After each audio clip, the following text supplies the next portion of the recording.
Welcome to my channel. Subscribe and enjoy daily stories about cheating, revenge, and relationship advice. It started innocently enough, or at least that's what I tried telling myself. Lisa had always been dedicated to her job as a nurse. Her shifts at the hospital were long, unpredictable.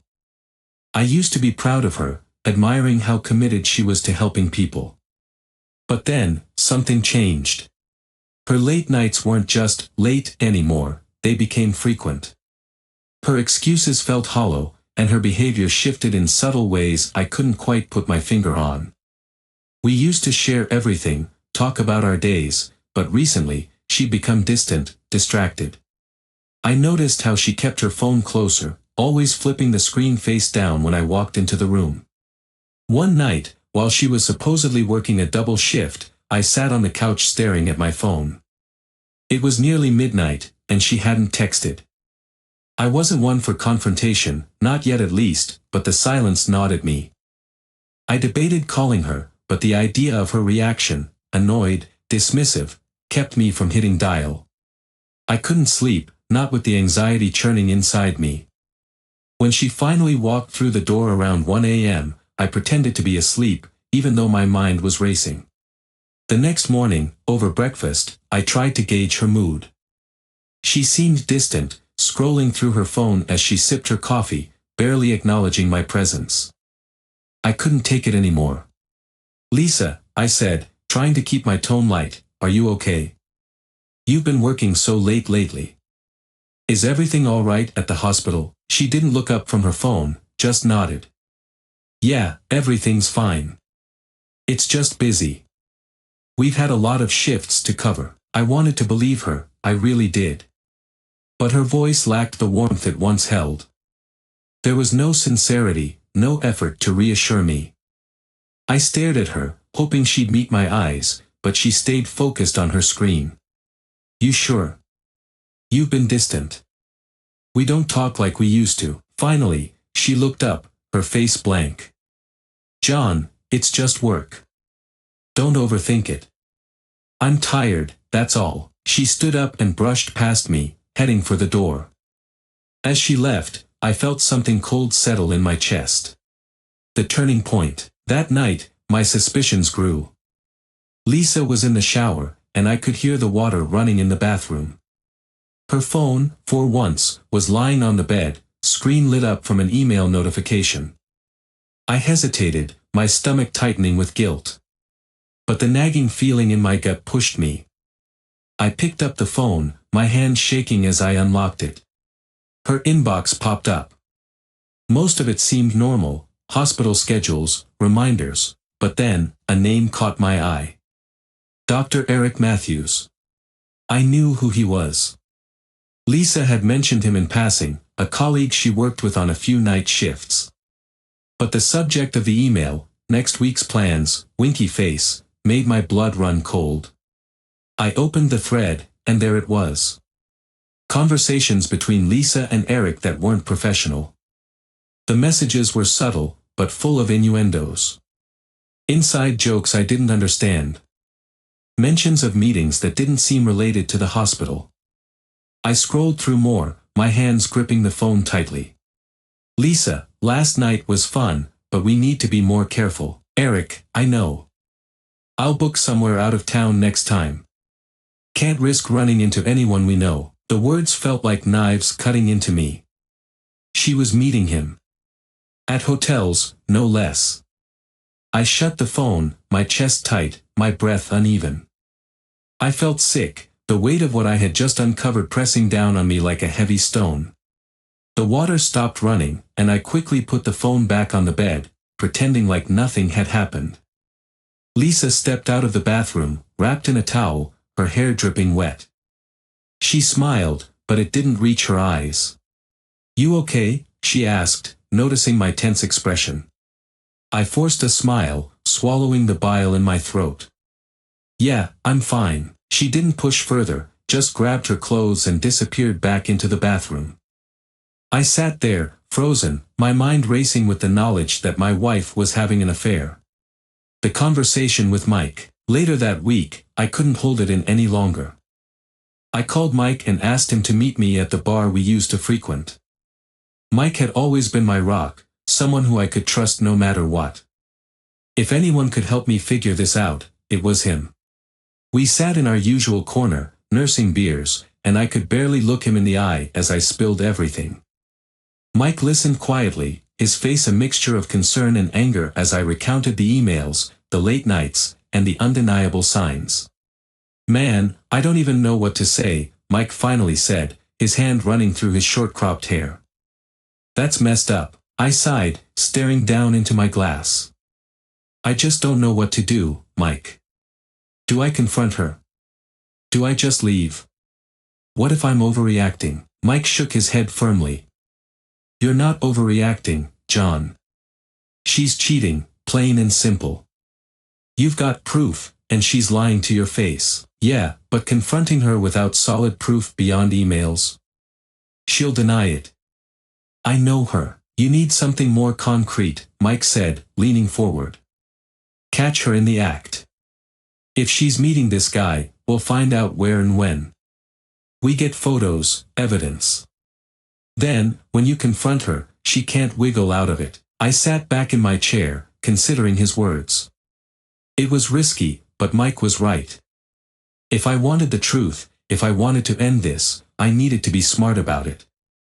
I couldn't just go in half-cocked and accuse her based on emails. I took a deep breath and nodded. "All right, let's do it. I need to know the truth." Mike clinked his bottle against mine, a look of determination in his eyes. "We'll get to the bottom of this, John. You deserve better." The next few days felt like a blur of tension and surveillance. Every time Lisa left for work, my mind raced with the possibilities of what she was really doing. Mike and I had agreed to meet and figure out how to get solid evidence. We couldn't just rely on the emails, I needed something indisputable. Mike called me a few days later.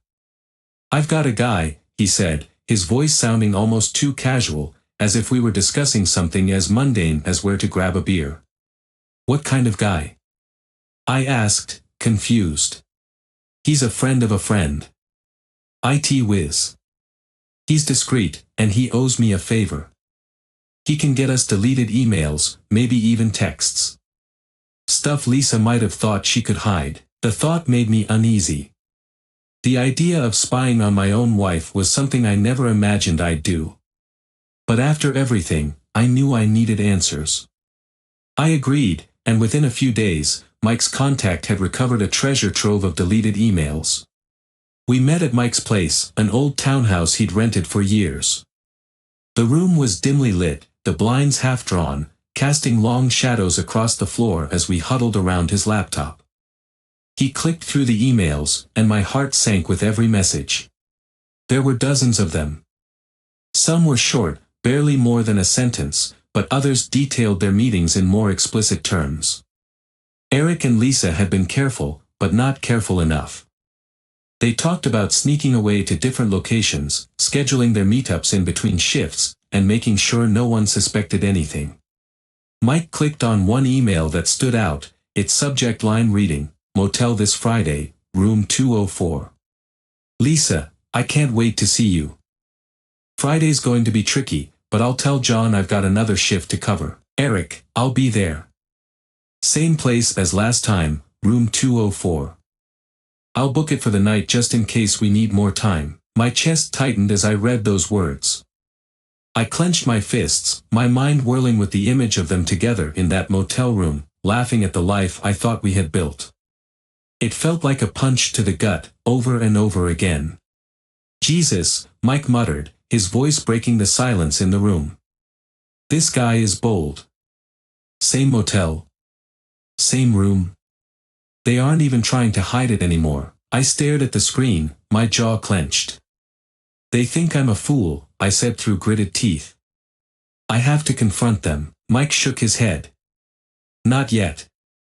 You need to be smart about this. If you confront her now, she'll just deny it. You need to catch them in the act, John. No way out for either of them." I nodded, hating how much sense that made. "So, what do we do?" Mike leaned back in his chair, thinking for a moment. We'll set a trap. This Friday, when they're at the motel, we'll be there too. I'll handle setting up a camera in the room next to theirs. When the time's right, we'll go in and catch them. You can confront Eric, make him end it. And Lisa, well, you'll have to decide what to do with her. The idea of confronting Eric face to face made my blood boil. I wanted to look him in the eye, to see his reaction when I walked in. Part of me was afraid of what I might do, but the other part, the part that was consumed by anger, didn't care. I want to be there when it happens, I said, my voice low. I need to see it. Mike nodded. You will. But we need to be careful. We can't make any mistakes. The stakeout. Friday arrived, and I felt like I was in a haze the entire day. Lisa had been acting normal, or at least, as normal as she had been in the past few weeks. She kissed me goodbye before she left for her shift, and I forced myself to smile.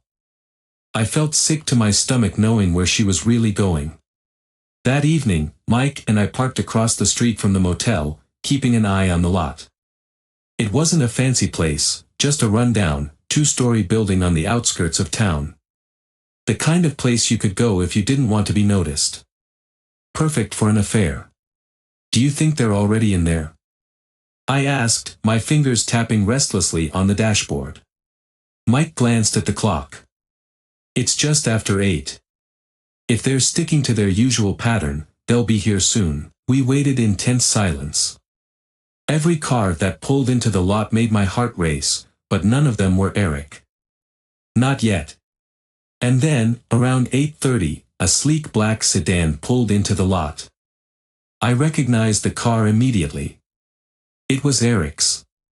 There he is, Mike said, leaning forward. We watched as Eric stepped out of the car, looking around cautiously before heading inside.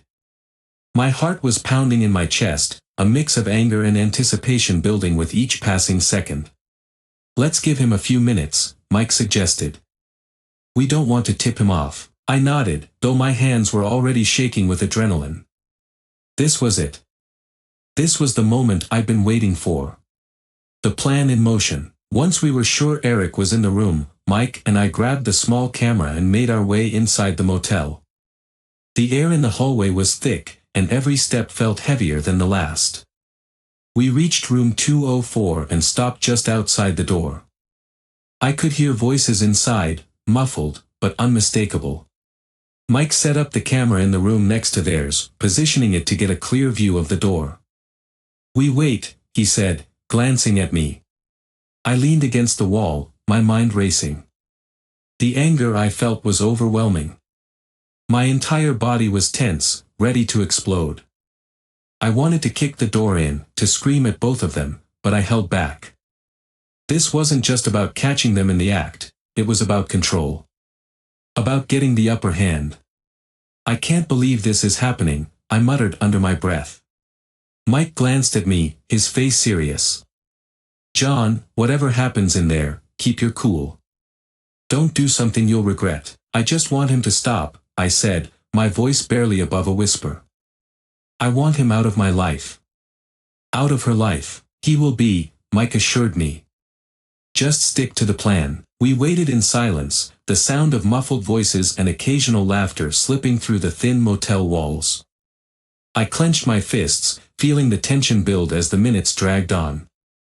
Soon, it would be time. And then, everything would change. The atmosphere in the dimly lit motel hallway was suffocating.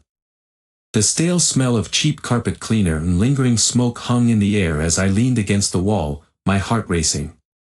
Each passing second felt like an eternity, the muffled sounds from room 204 amplifying my anxiety.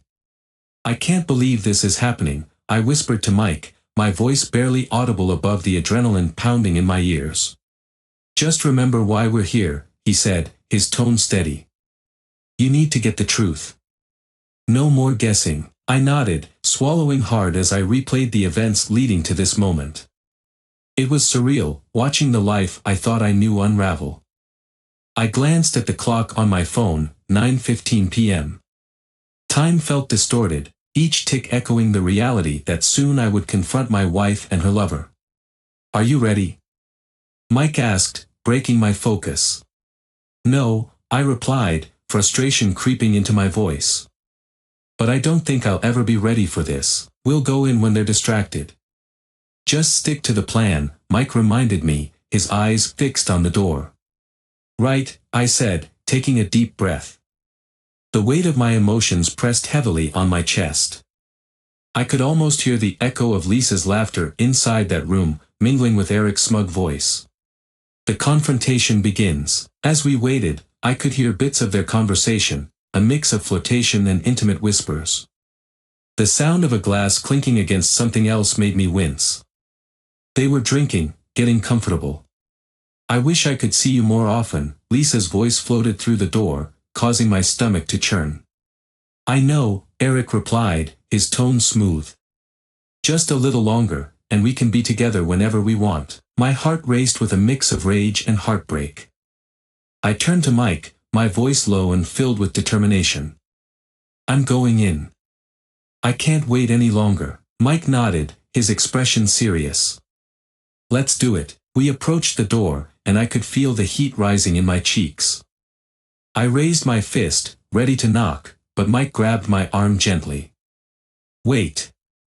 We'll catch them off guard. I took a deep breath, trying to rein in my emotions as I prepared to confront them. Okay, on 3, I said, steeling myself. 1, 2, 3. I pushed the door open, and the scene before me hit like a freight train. Lisa sat on the edge of the bed, wearing a seductive outfit I had never seen her in before. Her eyes widened in shock as they landed on me, and the glass she had been holding fell from her hand, shattering on the floor. John! What are you doing here? She exclaimed, her voice a mix of panic and disbelief. Eric sprang to his feet, his expression shifting from surprise to defiance in an instant. What the hell, man? You need to leave. I stepped into the room, my blood boiling. No. You need to leave. You think you can just waltz into my life and take my wife? Lisa stood up, her face pale. John, please. I can explain. I laughed bitterly, gesturing to the mess around me. What's there to explain? I've seen the emails. I know about your little rendezvous. The confrontation intensifies. John, it's not what you think. Lisa said, her voice shaky. Not what I think. I shot back, my anger boiling over. You're in a motel room with him, Lisa.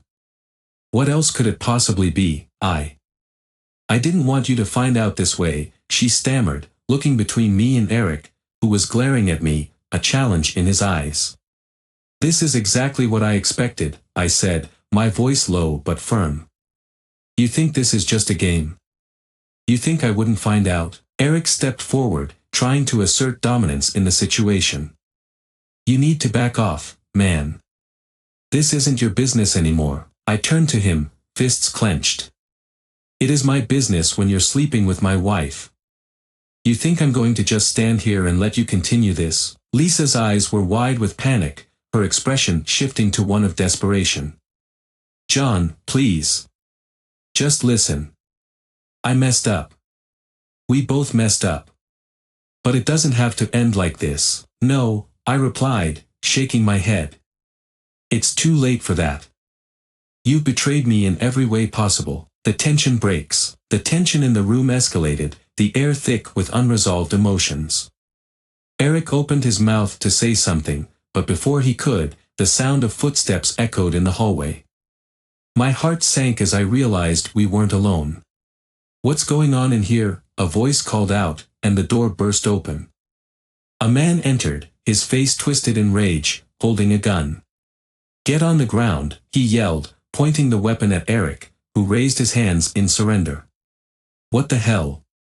I shouted, backing away instinctively. I couldn't process what was happening. The stranger's eyes darted between us. What's happening here? You two think you can just mess around without consequences. Who are you?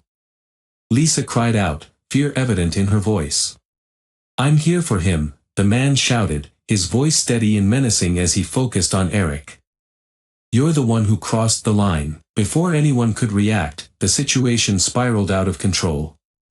The man's finger twitched on the trigger, and in a moment that felt like it would stretch for eternity, he pulled it. The deafening sound of gunfire shattered the fragile tension, and chaos erupted in an instant. I ducked instinctively, my heart racing as I watched Eric collapse to the floor, blood pooling around him. The world around me blurred into a chaotic mess of screams and panic. "Call 911. Lisa shouted, her voice filled with terror as she rushed to Eric's side. My mind raced, torn between shock and horror. I was caught in a nightmare I never wanted to be part of. The man turned to flee, the doors slamming shut behind him as he disappeared into the hallway. Aftermath. John, what do we do? Lisa's voice was frantic, her hands shaking as she tried to stem the blood from Eric's wound. I stood frozen, the reality of the situation crashing down around me. I felt a wave of disbelief wash over me, followed by a surge of adrenaline. We need to get help. I shouted, pulling out my phone, my hands trembling as I dialed 911. The operator's voice came through, calm and collected amidst the chaos. 911, what's your emergency? There's been a shooting. I yelled into the phone. At the motel on Maple Street. We need help, now. As I relayed the details, I glanced at Lisa, her expression a mixture of fear and shock. The reality of the moment was sinking in, our lives would never be the same again. I hung up the phone, my mind racing. This was no longer just about the affair. This was about survival, consequences, and the uncertain path ahead. I had to process everything that had just happened, but right now, my priority was to ensure we got through this, together or apart, I didn't know. All I could think about was the reality of what lay ahead. The sterile brightness of the interrogation room felt like a stark contrast to the chaos that had just unfolded. I sat at the metal table, my hands trembling slightly as I waited for the detective to arrive. My mind was racing, replaying every moment of the night, the confrontation, the gunshot, and Eric's lifeless body on the floor. Lisa sat across from me, her face pale and her eyes wide, filled with a mix of fear and confusion. The silence was heavy, broken only by the distant sound of footsteps echoing in the hallway outside. John, she said softly, her voice barely above a whisper, what are we going to do? I shook my head, unable to articulate the whirlwind of emotions inside me. I don't know, Lisa. I can't believe this is happening. Just then, the door creaked open, and a tall, imposing figure stepped into the room. Detective Rachel Thompson, with her sharp eyes and no-nonsense demeanor, took a seat across from us. She regarded us for a moment, her expression unreadable. All right, let's get started, she said, her voice steady and authoritative. I need both of you to tell me exactly what happened tonight. I glanced at Lisa, her gaze pleading for me to take the lead. I cleared my throat, gathering my thoughts. We came to the motel to confront Eric, I said, the weight of the words feeling heavier than I expected. Rachel leaned forward, her pen poised over a notepad. And what exactly were you confronting him about? I hesitated, my emotions swirling. I found out about their affair through some emails. I couldn't just let it go, so I thought I could catch them in the act. Lisa nodded, her voice shaky. I didn't want it to happen this way.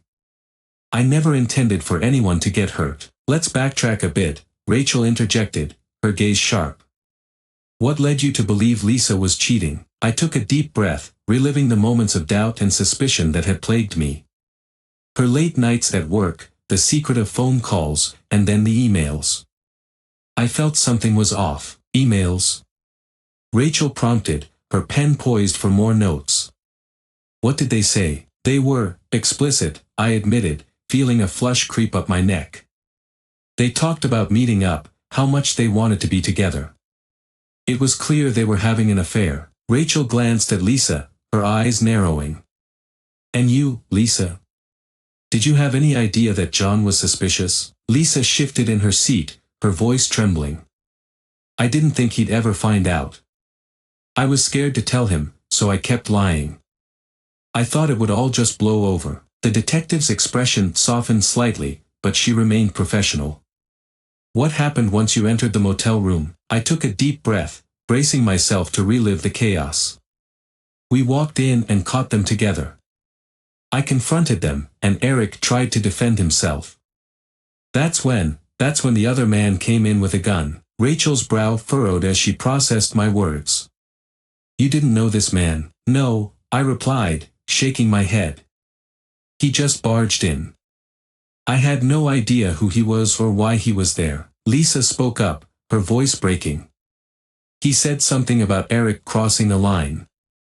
I think he was someone from Eric's life, maybe a jealous ex or something.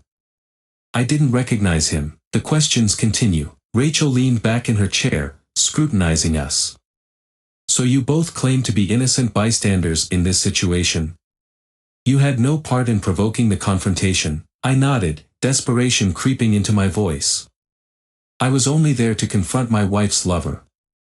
I didn't want any of this to happen. Except you did confront him, Rachel pointed out, her tone firm. You walked in knowing full well what you were about to do. That's a significant action, John. I felt my frustration boil over. I had every right to confront them. This was my marriage at stake. You can't blame me for wanting answers. Rachel held up a hand, her eyes locked onto mine. I'm not blaming you, John.